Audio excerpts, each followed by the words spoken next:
ലോകത്തെ ചില രാജ്യങ്ങളിലെ നിയമങ്ങളെക്കുറിച്ച് കേട്ടാൽ നാം അത്ഭുതപ്പെട്ടുപോകും.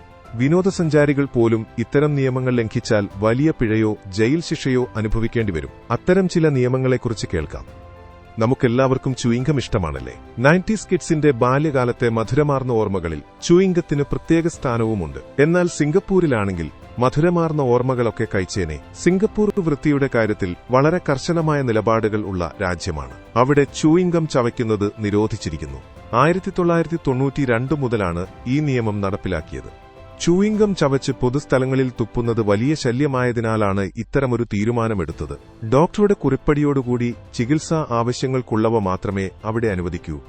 കാശിനോട് എത്ര ആർത്തിയുള്ളവർക്കും അതിനോട് വലിയ ബഹുമാനമൊന്നുമുണ്ടാവില്ല. എന്നാൽ ബഹുമാനം കൂടി കറൻസിയിലറിയാതെ ചവിട്ടുന്നവരെ പോലും പിടിച്ചു ജയിലിലിടുന്ന രാജ്യമാണ് തായ്ലൻഡ്. തായ്ലൻഡിൽ രാജാവിനെ ആദരിക്കുക എന്നത് വളരെ പ്രധാനമാണ്. അവിടുത്തെ കറൻസി നോട്ടുകളിൽ രാജാവിന്റെ ചിത്രമുണ്ട്. അതിനാൽ തറയിൽ വീണ നോട്ടിനു മുകളിൽ ചവിട്ടുന്നത് രാജാവിനെ അപമാനിക്കുന്നതിന് തുല്യമായി കണക്കാക്കുന്നു. ഇത് ജയിൽ ശിക്ഷ വരെ ലഭിക്കാവുന്ന കുറ്റമാണ്. അതുപോലെ അവിടെ വാഹനം ഓടിക്കുമ്പോൾ ഷർട്ട് ധരിക്കാതിരിക്കുന്നതും നിയമവിരുദ്ധമാണ്.